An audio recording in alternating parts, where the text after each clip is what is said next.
Really? Okay.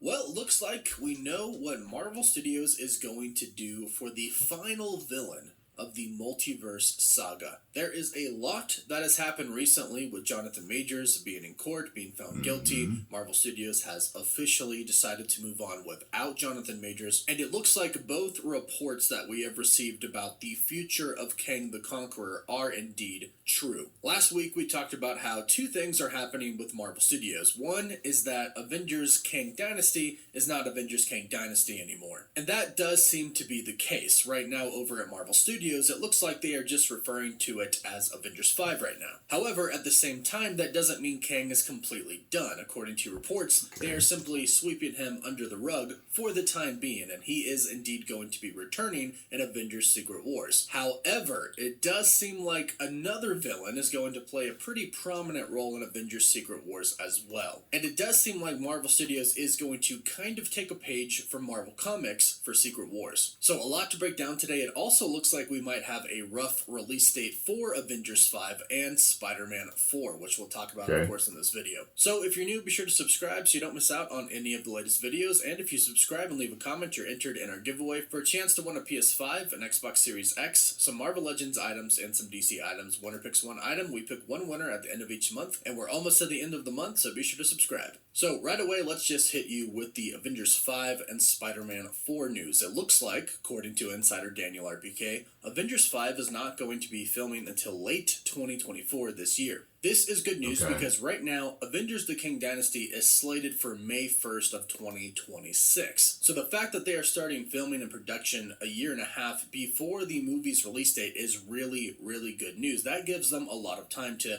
really get things down, like the visual effects. Plus, not to mention, it looks like the story kind of has to be either scrapped or drastically changed, since Kang the Conqueror is no longer going to be the villain of the movie titled the Kang Dynasty. So obviously, a lot of changes are going to be happening to Avengers 5. So it's really good that they have a lot of time before the actual release date of the movie. This means that the release date probably won't change, and they'll stick to May 1st, 2026. Now, according to Daniel RPK, Spider-Man 4 is not going to begin filming until 2025, which some people have found confusing, but keep in mind, Spider-Man 4 has always been reported to be released between Kang Dynasty and Secret Wars. It's not supposed to come before Avengers 5. This way they can work in a multiverse story a little bit better, since they'll be further along into the story in the MCU. So the Spider-Man 4 release date is most likely looking at the end of 2026, because it has to come after Avengers 5. But this is actually pretty good news, because a lot of people were expecting some pretty big delays following Jonathan Majors being found guilty and being released from Marvel. But right now it looks like things are still on schedule, which is great news. Now, diving into Kang a little bit more, we've always known that the final villain of Secret Wars was going to be some type of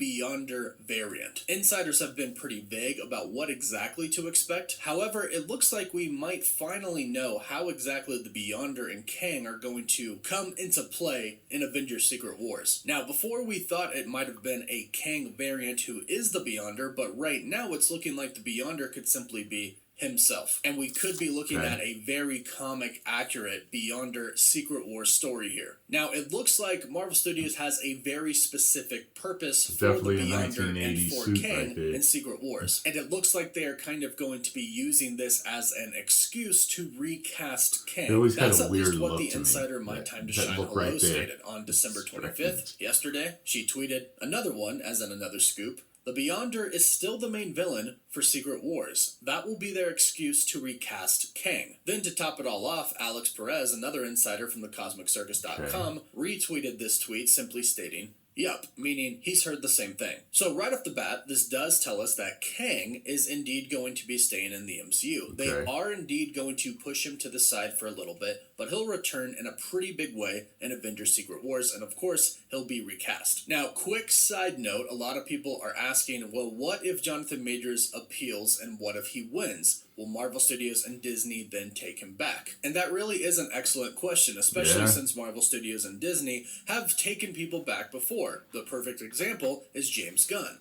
They fired him, but then he came back to direct Guardians Volume 3. So just based off of that case with James Gunn, could it be a possibility? Yes. Is it likely? I don't believe so, but anything is possible. But for right now, according to all of these insiders, it looks like they are indeed trying to recast. And if they recast before Jonathan Majors appeals and before he could possibly win, then I think they're going to stick with who they chose to replace Jonathan Majors, because that option, in their eyes, could be less problematic. Although I'm sure fans are going to be up in arms if Jonathan Majors wins his appeal and isn't hired back by Marvel Studios. Now, Alex Perez from the Cosmic Circus hinted at what the story for the Beyonder and Kang is going to be in Secret Wars, and honestly, it sounds pretty cool. And if you're a Naruto fan, you're gonna like this. A Twitter account online posted this: I have a feeling that they're going to pull a Kaguya with the Beyonder. And Alex Perez basically confirmed that this is indeed what they're going to do by replying with this. And if you think about it, it makes a lot of sense and is basically comic accurate to Secret Wars. Now, I'll explain what this is for those who don't know.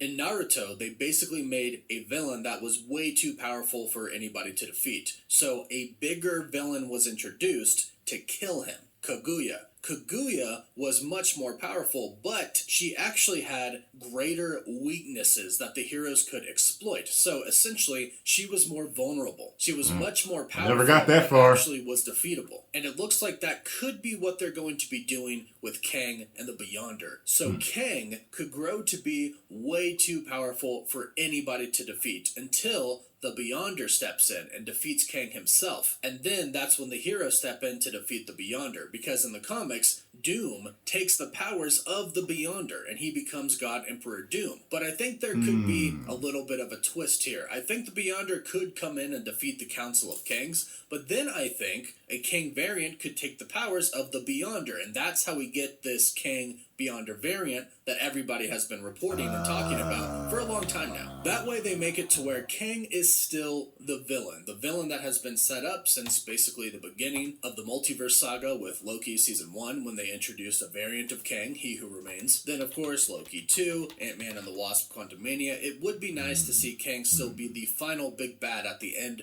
of this all, despite everything that's happened. So perhaps the Council of Kangs becomes too powerful for anybody to defeat, which makes sense. They are outside of space and time. They can control space and time. Their technology is really just beyond anything our Avengers have, and there's 3 of them working together who are super, super powerful. And we basically have already known that in Avengers: The Kang Dynasty, or Avengers 5, originally at least, the heroes were going to lose, and the multiverse was going to start to truly fall apart. That's how we got our big multiversal team. The multiverse falls apart, the TVA grabs a bunch of heroes, they bring them all together from a bunch of different universes, then they go and they fight Kang the Conqueror, or the Council of Kangs on all the variants. So comic book fans, or just anybody who has read Avengers Secret Wars, can see how this is kind of becoming comic accurate. If a bunch of heroes from a bunch of different universes get gathered on one planet, that's Battleworld. Then if the Beyonder shows up and reveals that he is the one who has actually been behind everything, that is extremely comic accurate as well. And then instead of Doom taking the powers of the Beyonder, they just simply have a Kang variant take the powers of the Beyonder, and then he becomes the true big bad villain. If this happens, I think a lot of people are going to be pretty happy with how comic accurate the movie could be. And story-wise, it makes a lot of sense. But let us know what you think about this in the comments down below. Do you like this idea? Do you not like this?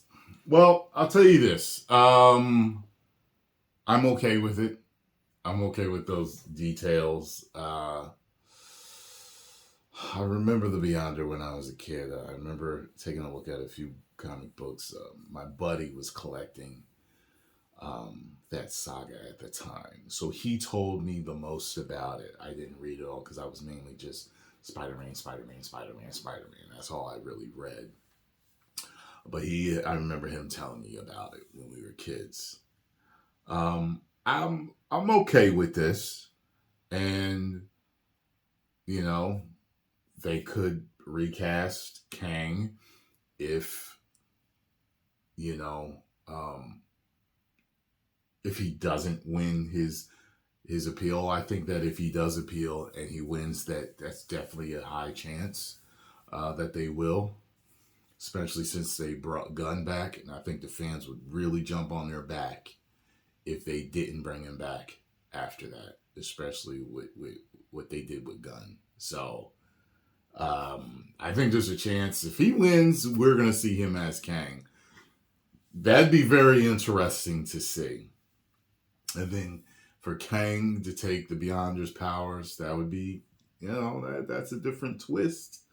I'd rather see, I'd rather them go the comic book route, but they haven't even introduced Doom yet.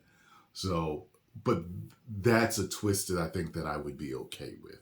You know what I'm saying? So, get over to Cosmic Wonder.